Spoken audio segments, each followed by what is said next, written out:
Okay, folks. So in this video, we are going to look at the topic of indices. Okay, indices, which we normally or more commonly refer to as simply powers. So an example of an indice would be this one here, 3 to the power of 2, or 3 squared. So what this, of course, means is that you're multiplying the number 3 by itself twice to give us 9. Okay, if we look at another example, 5 cubed, you're multiplying the number 5 by 5 by 5. That's 3 times 125. So the indice is this number up here in the top right. Okay, when you see a small number like this in the top right of another term, be it a constant like this or a variable like this, okay, or a variable with a multiplier in front of it, okay, what you're being told is that the term in front of the little number is being multiplied by itself the number of times equal to the little number.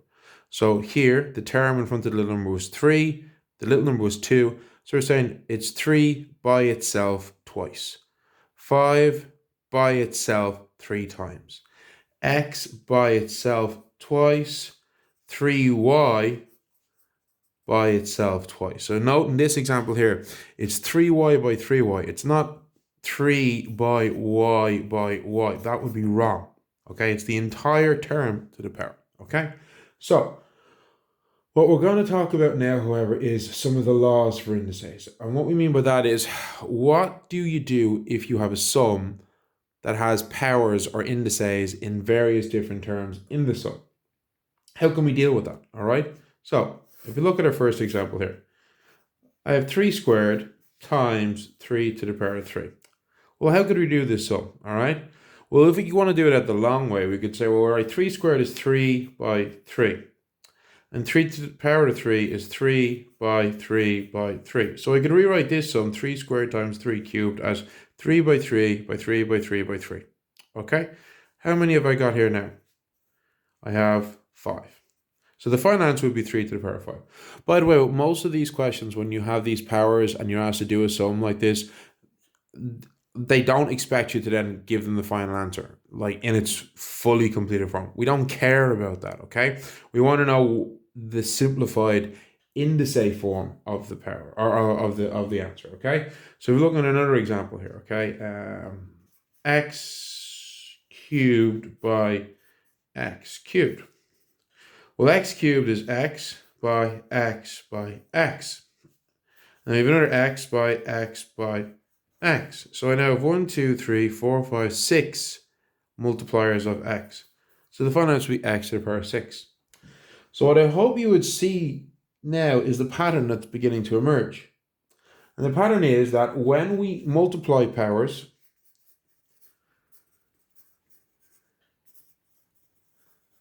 you add the indices.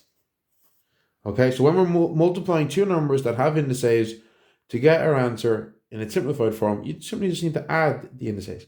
Now, in your log tables, all these rules are there, but they're written in a standard mathematical form, which you need to be able to understand and read. So how this would look is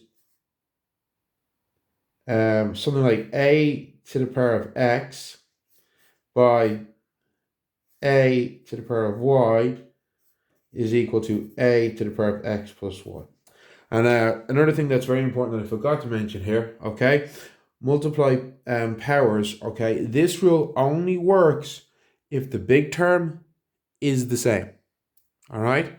So here we had 3 to the power of 2 and 3 to the power of 3. We had x cubed by x cubed, okay? They're the same term, just with different powers. And that is when we use this multiplication rule. So when we are multiplying two or more of the same term with different powers, all right? So if the sum had been 2 squared by 3 cubed, well, that's 2 by 2 by 3 by 3 by 3. Well, if I want to figure out this, I need to just work out the sum. There's no simplified way of doing this. I'd be 2 by 2 is 4, by 3 is 12, by 3 is 36, by 3 is 108, okay? So this rule does not work for this sum because the terms are different. We got a 2, and we go to 3 here, okay? These I don't care about. It's the big term, okay? Our number or a variable that has a power, not the powers themselves, okay? So the powers we do not care about. I care about the big number, okay? And that's the rule for multiplication. Next, we're going to look at the rule for division. So yet again, if I want to divide powers of the same number, okay? So 3 to the power of 6 divided by 3 to the power of 2. All right, well, let's look at 3 by 3 by 3 by 3 by 3 by 3. All over 3 by 3. Well, 3 goes into 3 once. And 3 goes into 3 once. So I have, how many 3s have I got left? 1, 2, 3, 4. All right, well, let's look at another example. Y to the power of 5 over y to the power of 3. 1, 2, 3, 4, 5. 1, 2, 3. Because all these terms are being multiplied, I can and not added or taken away, okay? They're effectively individual terms of a larger sum. So that means I can divide this into this. Quite often in maths, you've been told you can't divide a bit of one bit of a fraction by a bit of another fraction. And that's because we'd have, if I, for example, have a question like this, y plus 4 over y, I can't divide this y into this y, because this isn't the number or the term y. It's the term y plus 4. It's a single term. So this can't go into this, okay? I cannot go, okay, y by y is 1. No, that's wrong. But in this case here, they're individual terms all being multiplied by each other. There's no plus or minus, basically, to make this into a larger term. I can say, well, that y goes into that y once, that y goes into that y once, that y goes into that y once. So now I'm left with 1, 2 y's, y squared. So hopefully now we're seeing another pattern here. When I divide powers of the same number, I subtract. Okay, and there we go.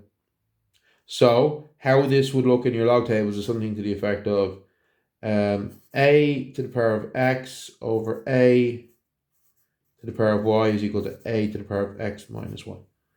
So we had another example here, 4 to the power of 7 over 4 to the power of 3. Well, that would be 4 to the power of 7 minus 3, which is 4 to the power of 4. And there's your final answer. All right, now, next we have power to a power. So what do we mean by that? What I mean by, as I say, the example would be 3 squared to the power of 3. All right? So I've got a power inside my bracket and I got a power outside the bracket. Well, let's look at it. So 3 squared, that's 3 by 3. Yeah? But I'm multiplying 3 by 3 by itself 3 times.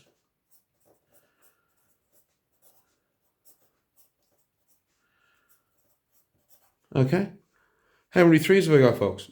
1, 2, 3, 4, 5, 6. The square brackets here was just to emphasize this cube, this power of 3 here, that I was taking 3 by 3, i.e. 3 squared, and multiplying it by itself 3 times. So the only reason I put in the square brackets is to further show, well, where am I getting all these pairs of 3's from?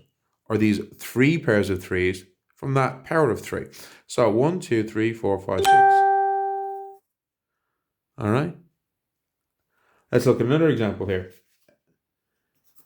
Z cubed to the power of 2. Well, Z cubed would be Z by Z by Z. But I'm squaring that. I'm multiplying Z by Z by Z by itself twice.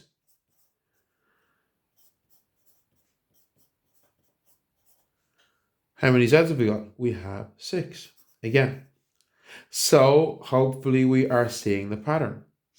When we have power to a power, we multiply, spelling would be useful, the powers. So how this would look in your log tables would be a to the power of x to the power of y is equal to a to the power of x times y. So this is a general formula. Each of these a things is a general formula.